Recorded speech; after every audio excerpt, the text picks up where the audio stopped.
Մի հետաքրքիր վկայություն պատմեմ, Աստվածաշնչյան դպրոցի ժամանակ էր։ Մեր քույրիկներից մեկը, բանալի դեր տանողներից մեկը մեր բանկետի ժամանակ վերջի միջոցառման հիվանդացել էր։ Ասենք եկեք աղոթենք։ Ինչ որ մեկը ասեց կլինի դու առաջնորդես, ասեցի կլինի, ինչի՞ չէ։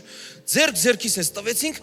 այդ խումբը մեր ընկերներ միասին ասենց որոշեցին աղոթեն ու մեկ էլ այն որ մեքենան արագացումը, չէ, հավաքումը, արագությունը հավաքում ու գնումը, չէ, այտենց սկսեցին հավաքել, որ արդեն պետք է շարունակեն, ես վերջացրեցի աղոթքը։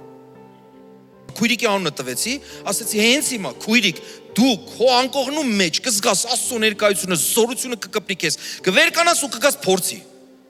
Ամեն։ Մյուսները ամեն։ Այս ինչ աղոթք էր։ Բոլորս այդ սովորության համաձայն ուզում ենք մինչև վերջ գնանք իներցիայով, բայց միգուցե Աստված ասում է հələ մի րոպե։ Մենք ոնց ենք հիվանդների համար աղոթում, Հիսուսը ոնց էր հիվանդների համար աղոթում։ Մենք կարող ենք աղոթենք Տեր իմ Աստված, նորմալ է, բան չունեմ ասելու։ Այս քույրին բժշկի, այս արա նա չի գիտակցել ինչ արել եւ այլն, sense աղոթում ենք, Հիսուսը կանգնում էր ասում էր, ինչ ես ուզում քո համար անեմ, ասում էր որ տեսնեմ, ասում էր տես։ Մենք շատ պետք է նայենք Աստվածաշնչին։ Իհարկե հավասարակշռության համար եմ ասում, այսպիսի աղոթքներ կա։ Հիսուսը օրինակ Ղազարոսի համար այդպես էլ աղոթեց. Տեր իմ Աստված, ես գիտեմ, որ դու ինձ լսում ես եւ այլն, աղոթեց։ Բայց ուզում եմ ասեմ, որ չդառնա մեր կյանքում շաբլոն, սովորություն։ Գիտեք, սովորություններն են հետո էլ կրոն կերտում։ Այս սովորությունը,